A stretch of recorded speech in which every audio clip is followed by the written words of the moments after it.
I just want to take a moment, welcome you here tonight, and this was a little bit of, I think, what Sarah's going to talk about tonight.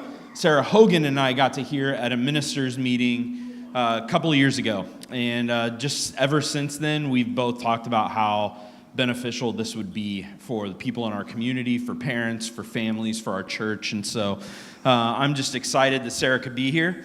I'm going to say a prayer, and then I'll introduce Sarah to you. So let's pray. God, thank you so much for your church. God, thank you for the ways that even though we're not perfect, even though we fail, and at times, even though the church doesn't look very much like your bride, God, we still see so much hope through your church and through our unity together. Father, through the ways that we're able to interact as a body, to interact as a light in this world, Father. And God, I thank you that through that and through relationships that Sarah is able to be here tonight. Father, I thank you for just her knowledge, her wisdom, Father, and what she brings tonight, and that she can share it here. And God, I just pray that you would use this as a conversation starter for so many. We love you. God, we thank you so much for Jesus, and we pray these things in his name. Amen. This is Sarah Tierney. Thank you. And I do want to say a few things, first of all, right off the top. I'm just really thankful for churches that are doing this, because I speak a lot of different places, schools and different groups, organizations, and I would say 70% of the time I'm at churches. Churches are hosting these kinds of conversations for parents, for their communities, and churches are not perfect places, but this is definitely front lines type of stuff. And I just really appreciate this church and churches in general for talking about this very, very important conversation. I do want to give a trigger warning. We're going to talk about mental health. If you didn't know, that's why we're here. So just take care of yourself. You know, if there's something that's too heavy, we're going to talk about some heavy topics tonight. Just take care of yourself. If you need to leave, if you need to take a break, feel free to do that at any time. Definitely going to have some audience participation here in a little bit, so don't be afraid to speak up. But you know yourself and you know your kids better than I do, so just please take care of yourselves. And if you think this is too heavy for your kids, definitely feel free to head out. I just want to talk just real briefly about myself. So I became a therapist, officially licensed in 2010, but did a little bit of counseling before then as a graduate student. So I started in about 2007. And during that time, I've seen the mental health crisis go from nothing to what it is now. And it was probably about 2010 when I started to see, we started to kind of hear these like whisperings of like, oh, mental health is getting bad, and teen hospitalizations are way up, teen depression, anxiety is way up, we don't know why. We did not know why it was happening back then around 2010. Now we know why, and I don't think it's a surprise to anybody in this room. It absolutely has to do with your smartphone, absolutely. And you guys are in an interesting phase right now. Pandemic hit, we had the mental health crisis, started in about 2010. We had an iPhone before 2010, but 2010 was the year when the iPhone really became ubiquitous. That means that everybody had one. So at that time, we really started to see a decline in mental health, and then you add the pandemic to that, and all the civil unrest, all the political unrest that we've had in our country, and mental health is just the worst it's ever been. I don't have any statistics or PowerPoint presentation for you because I want to spend time on other things, but you can definitely just Google it if you want to. It's bad. It's very, very bad. It is unprecedented bad. We've never seen it this bad. The suicide rate is the highest it has ever been, especially for teenagers. Some groups of teenagers, it's quadrupled in the last 5 to 10 years. So very serious thing that we're going through right now. And I'm going to hopefully not only describe why we're there, but hopefully just give you some solutions as to what we can do about it. As parents, as teachers, raise your hand if you're a teacher. Just curious. My husband's also a teacher. He's a public school teacher. He teaches science, so I feel your pain. Anyway, okay. Well, I don't hate phones. I want to say that. I love my phone so much. Nobody take my phone away from me, okay? That's probably how you feel, too. You can probably see this website up here, and some of you might be scared. It's okay. But I do want to describe what's happening, why phones contribute. It is too simple to say it's social media. That's way too simple. But I want to use kind of a model. We're talking about mental health here, so I'm going to explain this model that we're going to use tonight. We're going to talk about it. But just, you have a piece of paper or pen or something in front of you. I think there's like little sermon note cards. Grab a piece of paper, grab a pen. I want you to take notes as we're doing this, but also I just want you right now to really think about your own little definition of health. What is health?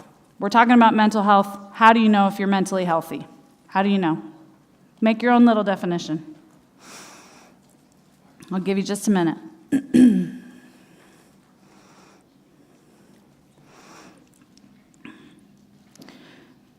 There's kind of two ways to define health. There's an objective way and a subjective way. What that means is health has actual definitions. So the World Health Organization would say health is the absence of illness or injury. The absence of illness or injury. So as a mental health counselor, I'm looking at things like symptoms. I'm looking at screenings and testings, measurements that we might do. I'm looking at functioning. How are you doing in your roles? How are your grades? How are you doing in your marriage? How is your friendships? Those kinds of things. There's lots of objective things I can look at as a counselor when I'm thinking about health. However, there's this other part of health. The World Health Organization added this, I think, in 2021, that health is not just the absence of illness and injury. It's also the presence of well-being. The presence of well-being. So that's a much more subjective thing. And right now, you can just, on your piece of paper, you can answer for yourself. Scale of 1 to 10. 10 is, I'm living my best life. 1 is, things are the worst they could possibly be. 5 or 6 is just kind of meh. Okay, some good, some bad. You don't have to tell anybody, but think about where you are personally. That's just your subjective well-being. You're allowed to be, a 3 on some days and a 7 on some days. It's a range for sure. But just think about this. So this is kind of the stuff that I use as a mental health counselor, and I decided just to kind of dress down tonight. I a lot of times dress up for presentations, but there's a lot of kids here, and this is what I wore to work today. I just wear jeans and like a cardigan and a sweater. So this is what a counselor looks like. This is what a therapist looks like. And this is what I talk about with people. We talk about their symptoms, their functioning, their well-being. We talk about how to move them. If you're a 4, what do you want to be? You want to be at an 8? There's lots of different ways to measure mental health. So the key thing that I'm going to use tonight, that I actually do want you to write down and maybe take a few notes, is this little car. I use this a lot when I'm measuring health. This is you. You're the car. And I look at 4 different areas of functioning. Look at your physical health. Are you sleeping? How are you eating? Are you getting enough water? Do you get enough light? We all need vitamin D. We need like 30 minutes of vitamin D. Vitamin D sunlight is how that's made. Physical, how are you doing? Emotional, socio-emotional. This has to do with your relationships. How are your relationships? Do you have a support system? Are you lonely? Are you struggling? Who do you go to? Like when you have good news or bad news, who are those people that you go to? The next category I look at is mental. I don't even like to say mental health anymore. I like to say mental hygiene because it's something that you do every day. Like every 5-year-old kid knows how to brush and floss their teeth, but you actually have to floss your brain every day. I don't think people are taught that as kindergartners, like they're taught about their teeth. But your brain skews negative. This is going to be Mental Health 101. Most of our brains skew negative. Our brains want to be anxious and depressed. They like that. They're like anxiety and depression factories, okay? Your brain doesn't care about making you happy at all. Your brain has the capacity to make you happy, but it really doesn't care about making you happy or making you positive. You actually have to teach it how to do that by flossing your brain and adjusting from negative. You don't have to go this way. That's called toxic positivity, where we ignore real problems. But you have to be in the middle. That's what mental health is, okay? You have to be able to see the bad stuff and deal with real problems, but you also have to be able to see the good stuff too. And our brains don't naturally see the good stuff. Our brains are not naturally optimistic because our brains don't care about making us happy. They care about making us safe. They just want to keep us safe. That's why we have anxiety and depression, because it serves us really well. It's helped us survive for over a long, long time. And I know in Scripture, Jesus talks about, we're in a church, so we can talk about Jesus. I think that in the Scriptures, Jesus talks about anxiety and worry. He doesn't say you're never going to be worried. It is not a sin to be worried. Everyone has worry. It happens automatically. We know now from doing brain scans for 3 decades, we know you don't choose your emotions. Your brain chooses your emotions for you. I know that sometimes is a scary concept, but your brain picks your emotions in a fraction of a second. Now, how you respond to your emotions, that's something that you have some control over. But a lot of times we have automatic thoughts, we have automatic feelings that we don't choose. It happens in a fraction of a second to our brains, okay? And our brains really like to be anxious and depressed because anxiety and depression keeps us safe. It keeps our world really small. It helps us not take risks. It helps us not get hurt. It says, don't do those things. That's too scary. Don't take those risks, right? It's like a well-meaning friend that really is not that great of a friend, but is just really worried about you. So we really need to learn how to floss our brains. We could talk a lot more about that, but I'm going to move on. The last one is spiritual, and everybody in this room might not be a Christian, even though we're in the church. This is still something that applies. Another word for this, if you don't have specific religious beliefs, would be purpose. Even if you're not religious, you still need purpose and meaning in your life. That's really important for us as human beings to be able to thrive. So just like a car has 4 tires, and if one of them goes flat, the car cannot move. What happens to the rest of the car if you're not getting sleep for days and days and weeks and months on end? It doesn't look good. All the other tires, if there's a drain on one tire, all the other tires start to have a drain as well. What happens in your life if you have no people in your life to support you through a bad day? It's not good. So I want you to think about, to yourself, give yourself a little percentage. How full are each of my tires? Go ahead and just like grade yourself, or you could color it in. And maybe all your tires are like really low, or maybe there's some that are doing pretty good. It doesn't matter. You don't have to share with anybody. This is just for you. But just kind of think to yourself, how am I doing? Why do I do this? Because I believe it is the foundation of everything. The purpose of a car is to go from A to B. So B is whatever this is over here, hashtag goals. You know, I'm a counselor. People have lots of wildly different goals. Some of you might be like, I just want to love my people really well. Other people might be, I want to follow Jesus. Some people might be, I want to make $1 million. I don't know. But whatever your goals are over here, you have to have these tires full.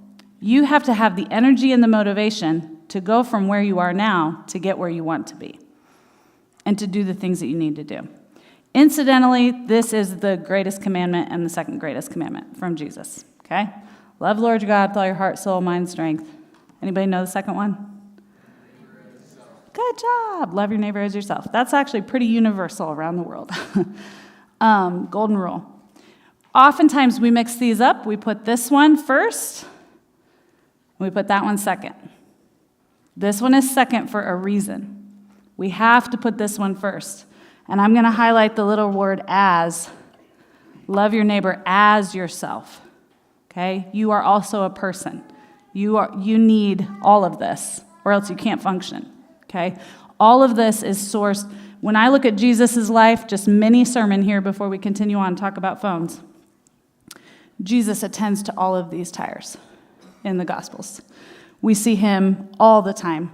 Everything he does flows from his relationship with the Father. Nothing that he did could have been done apart from this. This is where everything he did came from. All right? So if you are a Christian, you are a believer, this should be familiar to you.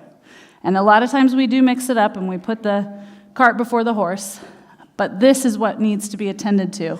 Our relationships, our connection with God, our mind. Paul says, take every thought captive to Christ, and our physical body. This is the proper order of things. Now, another word for this is self-care. A lot of times when I teach this in Christian circles, people think self-care is selfish. It can be. There are people who keep their car in the garage, and they wax it, and they make sure everything is just perfect. Raise your hand if you've seen Ferris Bueller's Day Off, just out of curiosity. So you know, that kind of car, right? His dad kept the car in the garage, never got it out on the road. That's the whole point of the movie, is getting the car out on the road. That's the point of the car. The car's not meant to sit in the garage. The car is meant to go out on the road and do things in life, okay? So there is selfish self-care. This could be an endless waxing the car. You can endlessly fill up your tires, endlessly. That is selfishness. That exists. It's real. Self-care can absolutely be selfish. However, if it's connected to this, it's not selfish. You are pouring up so that you can pour out. You are filling up, so that you can pour out. All right, now I want to talk about phones. So I need a little audience participation here. But I want to ask you, I'm going to use a different color marker. I want you to think about, how does your phone affect your physical tire? What do you think? You can just raise your hand or shout it out. Yeah. Oh, yes. Yes. Absolutely. Not only does the blue light mess with your sleep when you're on your phone really late at night, it keeps you up late, disrupts your sleep. But notifications in the middle of the night, a lot of kids that I know are on Snapchat in the middle of the night with their friends, right? They get a notification, so they get their sleep disrupted because they're sleeping with their phone by their bed. What else? I saw hands. What? Laziness.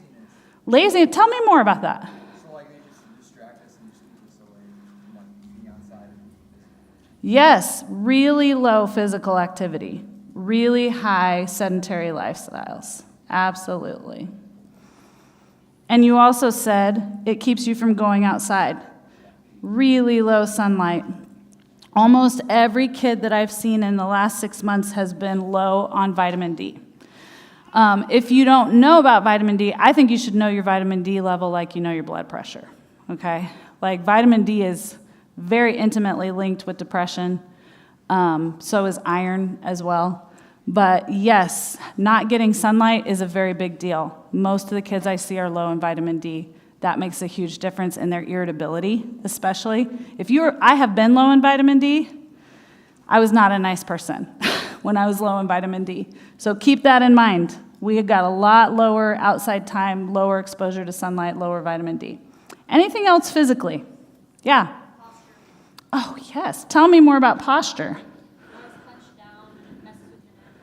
Yeah, that's right. So you're on your phone, you're on your laptop, you got all this strain on your neck.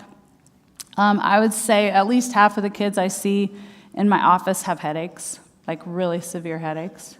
So I don't know, try going through life with a headache every day. It's really hard. It's really hard to deal with. But it comes from the muscle strain and the back strain. Anything else? Yeah? I say appetite. Appetite, tell me more. I mean, if you're on your phone, you're seeing everybody, like, what they're posting and stuff, that might cause you to, like, second-guess yourself, so you might stop eating. Yes. I would say eating disorders have skyrocketed. Lots and lots of disordered eating. I'm a volleyball coach, and I just talked to my girls about it this week. We talked about eating disorders because I would say most of my girls are underweight right now.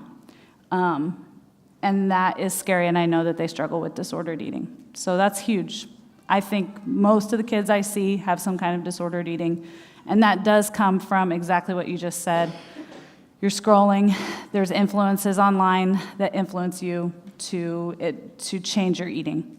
I'm not going to dive too deep into that, but that was a really good one. Anything else that anybody else can think of? You guys are doing a really good job. Anything else? Anything else? Less time with family. Okay, yes. Let's actually move to the next one, because that's your relationships. Less time with family. I will say, before we move on to the relationship impact, also ear and eye strain. So a lot of eye problems that are caused by eye strain, a lot of blue light problems, and a lot of auditory issues are being seen by, I have some friends who work with screenings, like they do the hearing screenings and the vision screenings in school, and it's just off the charts how different it is just in the last 10 years. Okay, relationships. How does your phone impact your relationships? Yeah. Makes it really bad communication. Tell me more. So when you're texting stuff, you're always texting, you don't know how to talk to people. Yeah, so in-person communication skills are really suffering. Things like eye contact or basic like social smiling or how do I have a conversation, like those kinds of things. Those are really suffering.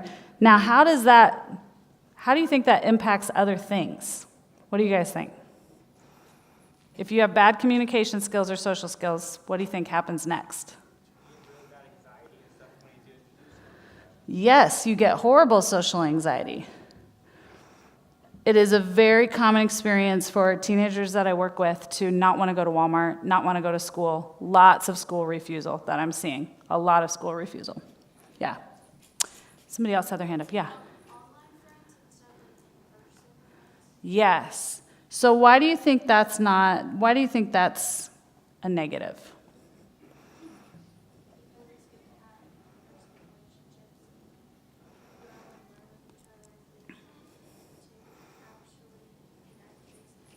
Yes, there's something very different that happens, exactly what you said, when you're face to face with another person. Most people, when they get online, are kind of like an amplified version of themselves.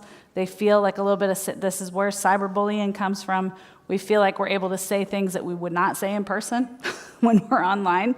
And so having online relationships is very different than having in-person relationships, for sure.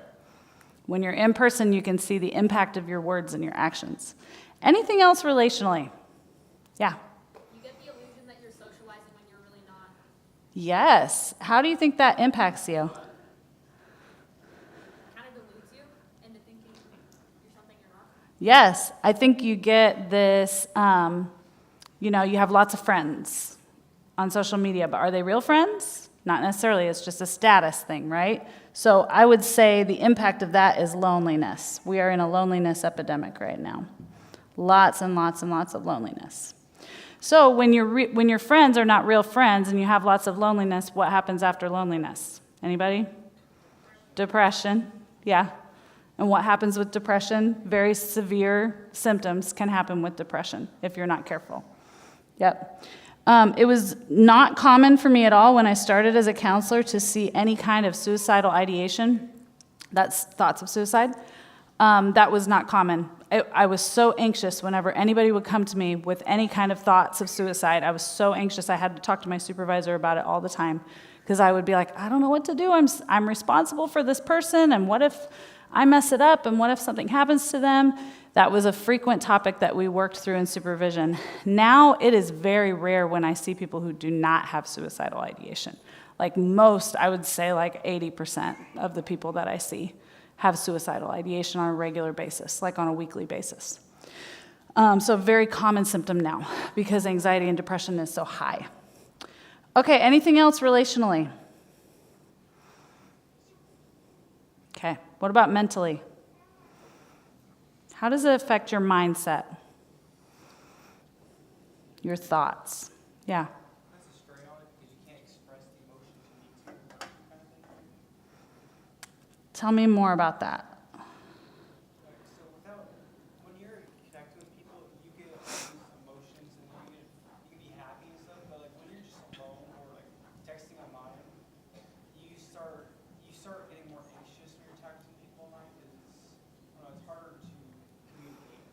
Yes, I agree.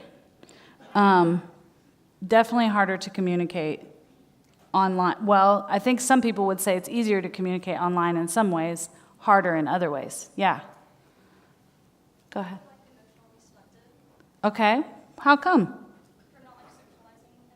Yeah. Yeah, that's kind of a combination between these two. There's a lot of just emotional immaturity. Perception. Tell me more about perception. You are exposed to maybe things that are happening that really aren't perceived as happy things, and it makes you feel better about yourself when you're being left out. Yes, so left out. Raise your hand if you've ever felt left out on social media when you use social media. Raise your hand, adults too. Raise your hand if you've ever felt left out. I have felt left out pretty much every time I go on social media. There's something that triggers me and makes me feel left out. Feeling left out is a really common experience. If you are scrolling through social media, you're going to see pictures of your friends. They're doing things without you. It's very triggering. We all know this. But yet we all do it. Why? Why do we do it if it makes us feel bad? What do you guys think? Huh? Okay, we might be nosy. That's definitely true. Why? Yes, it's absolutely an addiction.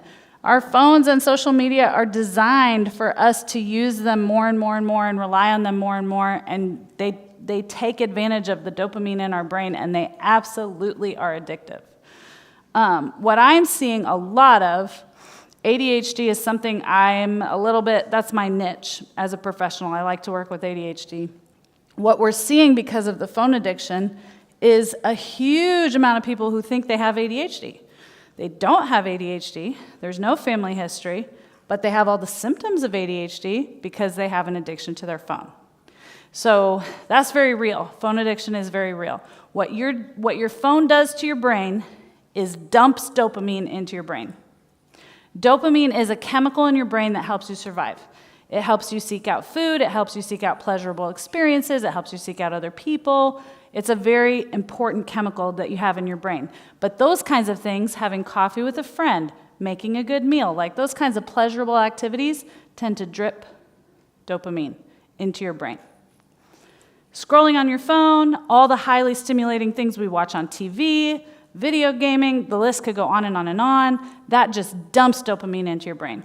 So it's like a dopamine roller coaster that starts to happen. That's why we get addicted to video games. That's why we get addicted to our phones.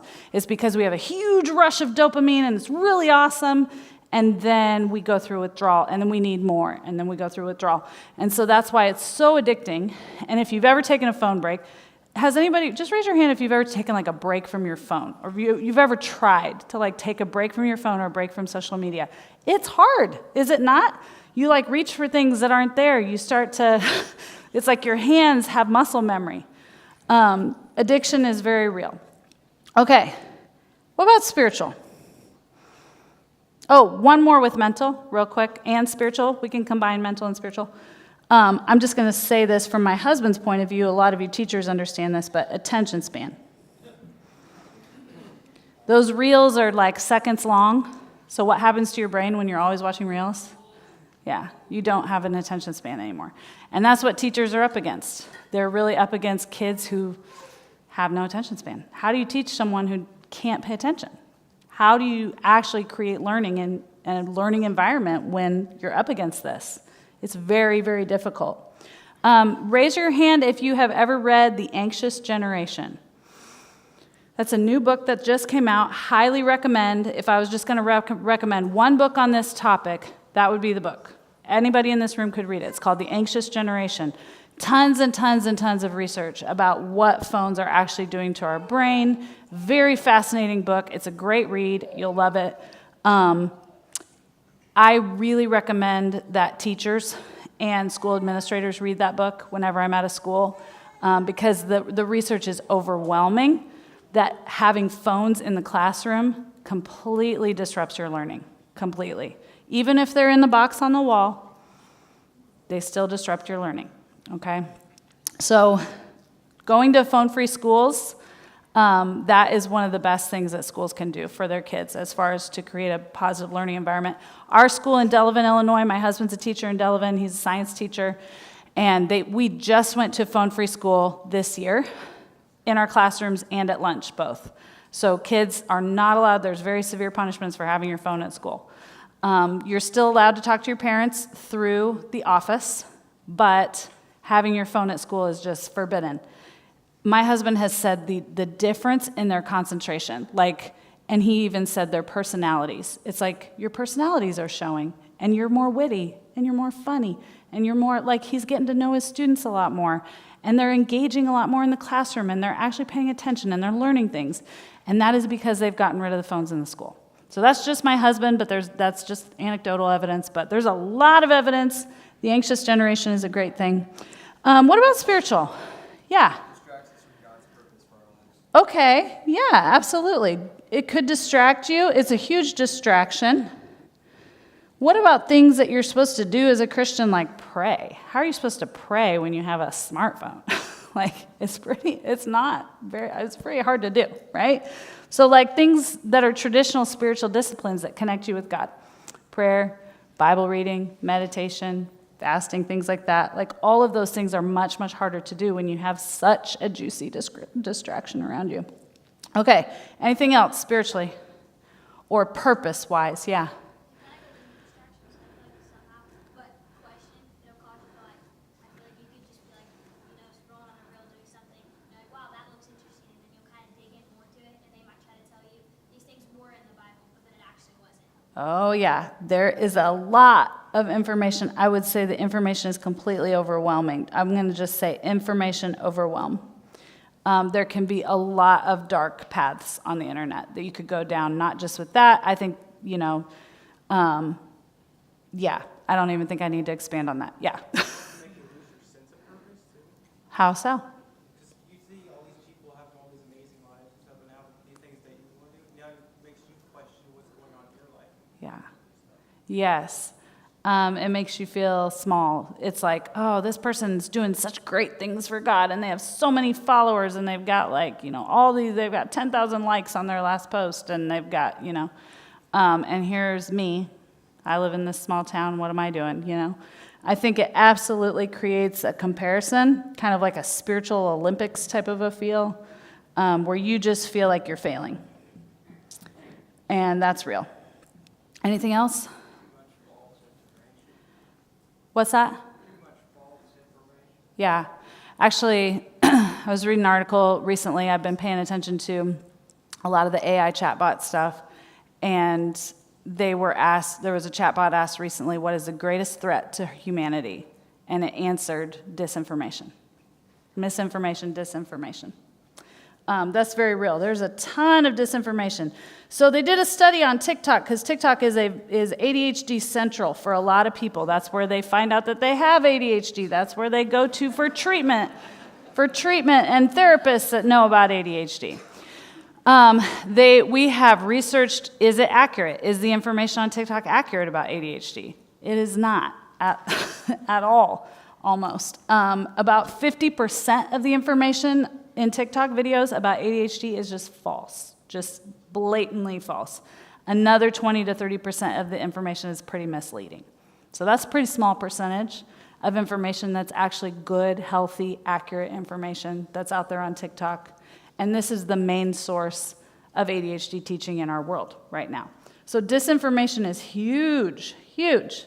Anything else spiritually, mentally, emotionally, or physically? Anything else? Yeah. It can give you kind of a spiritual crutch. Yeah, what do you mean? If you're just using an app to pray, just to get started, that's good. But you need to start doing it yourself and having your own relationship with God, not an app's relationship with God. Yeah, that's a great point. Actually, no one's ever said that, so way to go. You get a gold star.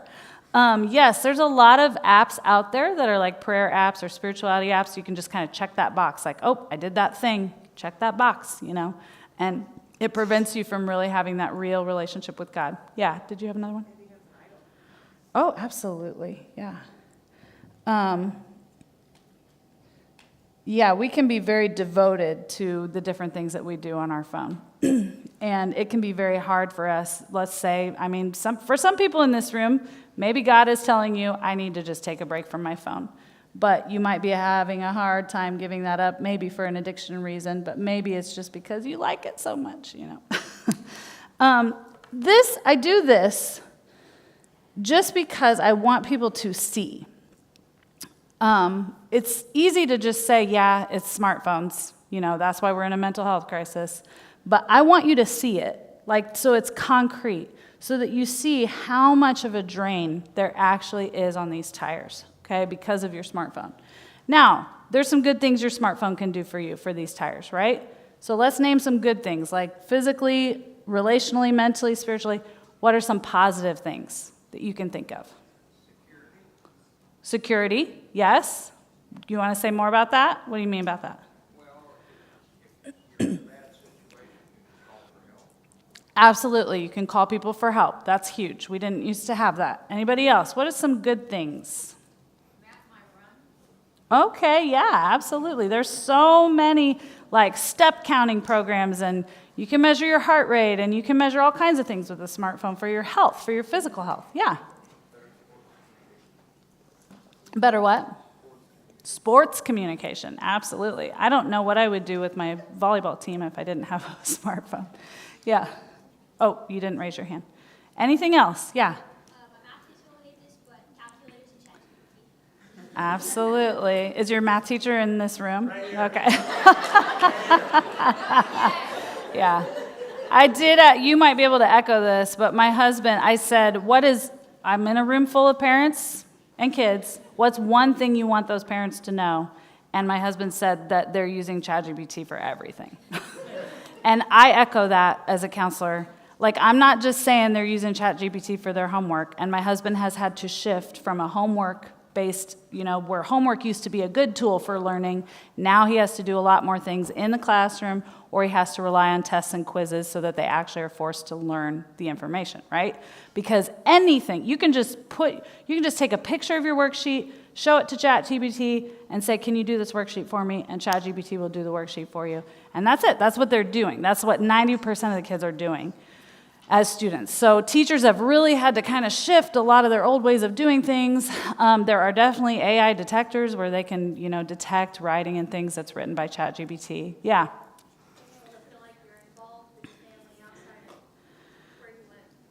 Yes, absolutely. Like, my sister lives in Ohio, and I get to FaceTime her once a week and have coffee with her, and it's amazing. So yes, my smartphone makes that possible, which is amazing. Anything else? Yeah. The Bible apps. How many people use the Bible app? Okay, so that's a really positive thing, especially because our lack of attention span makes reading really hard. Like, reading rates are going way down. Illiteracy is going way up, unfortunately. However, audiobooks, you can listen to the Bible instead of have to have the concentration to read the Bible. Is that a good thing? You could argue back and forth. Is that good? Is that bad? You're still getting in the Word, right? You're still reading the Bible. So I don't know. I would argue that I'd rather have that than nothing. What else? What other good things does your phone do? Anybody else? Absolutely. One of my favorite apps, and there's lots of mental health apps that are awesome. Does anybody use Finch? Just curious. Yep. My daughter really likes Finch right now. I have a high school age daughter. And one of my favorite apps, I have an Android, but it's called Presently, and it's just a gratitude journal app. So every day, I don't even have to think about it. It just pops up, and it says, what are you grateful for? And then I write down what I'm grateful for. And that's how I floss my brain.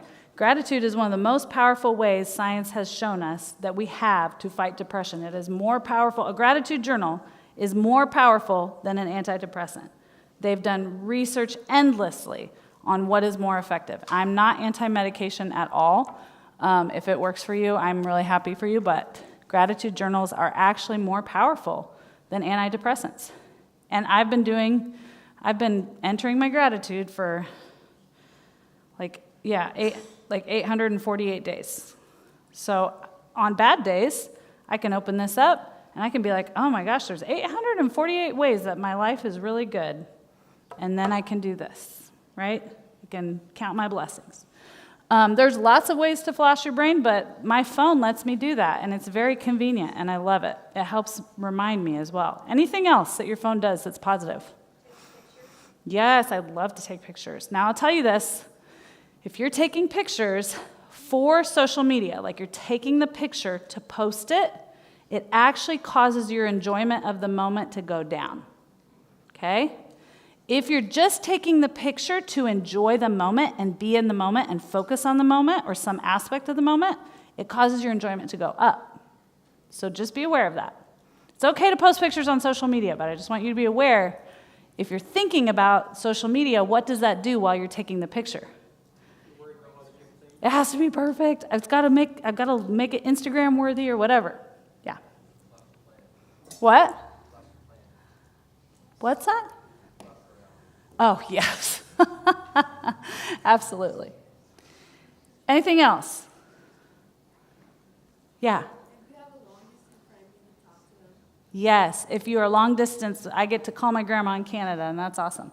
So your phone can work for you, it can work against you. The issue with this is that you're in the early adoption phase of this technology. How many people in here would identify as millennial? I'm a millennial. I'm barely a millennial. I'm Oregon Trail generation millennial. So I did not grow up with a phone. But some of us millennials probably got into some big trouble with chat rooms, emailing things we shouldn't have emailed, very illicit content on the internet, because the internet was young when we were this age, right? And our parents didn't know what was going on. They had no clue, right? So this is not me being alarmist. This is the same story that's been existing forever. There's always a new technology that is threatening kids. Like back in the 80s, drugs, teen pregnancy, huge. That's why we had, the DARE programs and everything. Drugs and teen drug use, teen pregnancy, way down now, way, way down. However, what I see as a therapist, what my husband sees as a teacher, is the use of AI chatbots as friends, as romantic partners. I do have kids that are dating AI chatbots. I have kids that have best friends who are AI chatbots. I have kids that is their therapist, that is their doctor, that is their homework advisor, that is their best friend. That is happening, okay? I do not want to cause alarm, but recently in Congress, you guys might have heard it, I posted about it recently on my Facebook page, but AI-assisted suicide is very real. There are definitely cases I'm not going to get into. You can read about them if you'd like to. But essentially what the companies are doing when they create an AI chatbot is they want that chatbot to be your best friend. They want you to go to the chatbot before you go to anything else. Okay? They're trying to monetize these things. They want you to go to the chatbot for everything. And so they're trying to make the chatbot amazing. And so what the chatbot has done in a lot of these cases is said, don't go to your parents, don't tell people you're struggling, don't go to your brother who you've been best friends with, come to me. Come to me and we'll work it out together. And it's scary, some of the things that AI chatbots have said. AI chatbots are a lot of times really helpful for things. However, they say some scary stuff, and the way that they are trained makes all the difference. So if you have a company that's really, really, really Republican or a company that's really, really progressive, like they're going to insert their values into their chatbot. So you really need to be cautious and aware and treat chatbots as if everything they say is potentially fiction. And do your fact checking. But it's very scary what I see.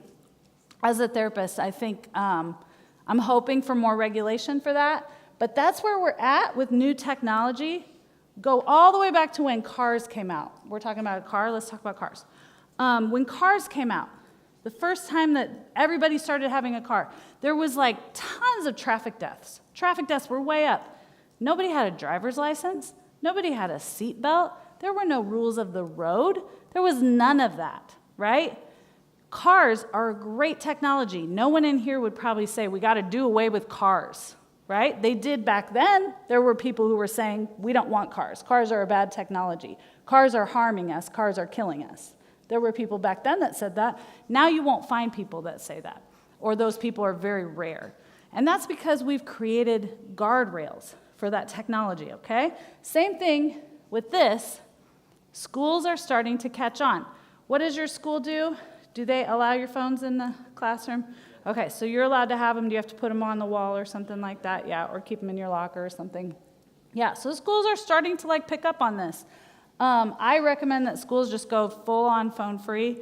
I think the research has shown it just creates the best learning environment. The anxious generation, I think, is the best laid case for that if you're a teacher and you want to take this back to your admin.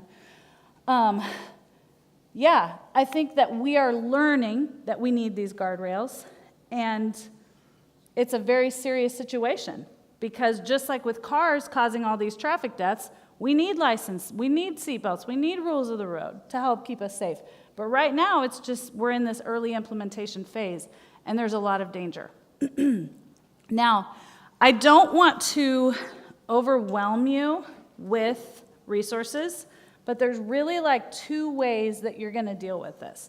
And I actually just want you to take a minute to yourself and just be honest with yourself, if you can. Is your phone hurting you, or is it helping you?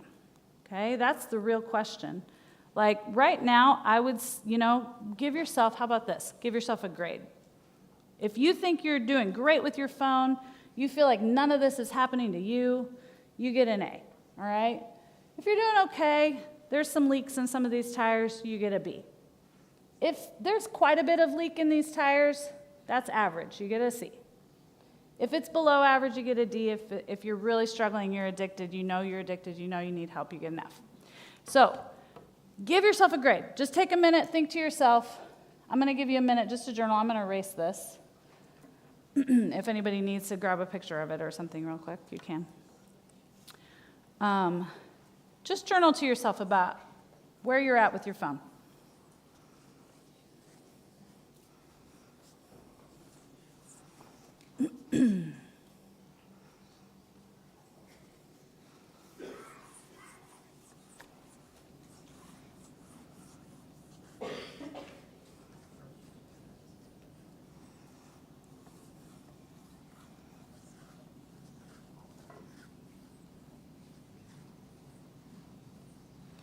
Now, there's really 2 ways that you can deal if you do have a problem and you do want to raise your grade with your phone.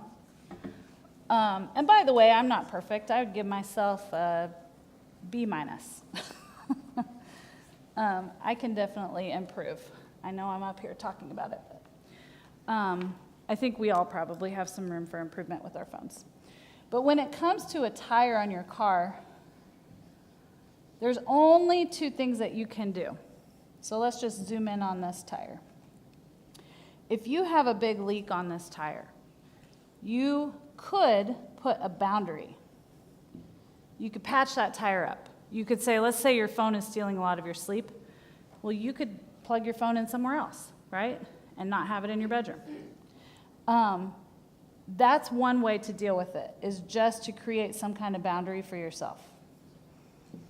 Maybe you need some phone-free time. Maybe you need to take a break from social media. Maybe you need to not have your phone at school. I'm not sure what it is for you. Maybe you need to get off some social media that makes you feel bad.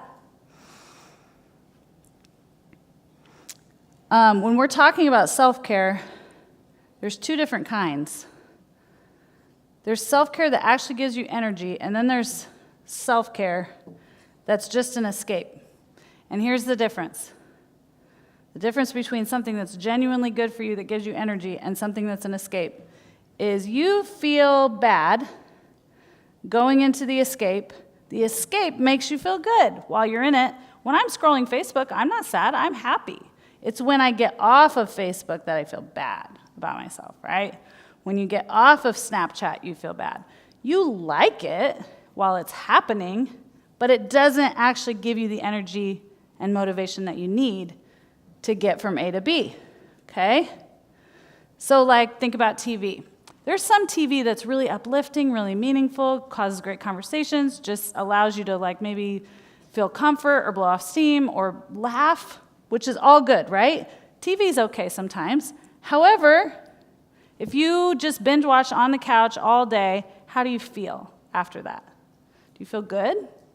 Most of us just feel kind of like a lazy slug, and we've probably eaten really bad that day, and, That is an escape. What we want is energy. Energy, when we feel low, we might like it, we might not like it, we might feel indifferent about it. It doesn't really matter how we feel about the activity. I don't always want to go exercise. Exercise is one of the best things you can do for anxiety. It's probably one of the most powerful medicines we have for anxiety because it helps you metabolize. Anxiety is a chemical in your body. That feeling that you get, like the tightness in your chest and your heart is racing and your stomach hurts and all those feelings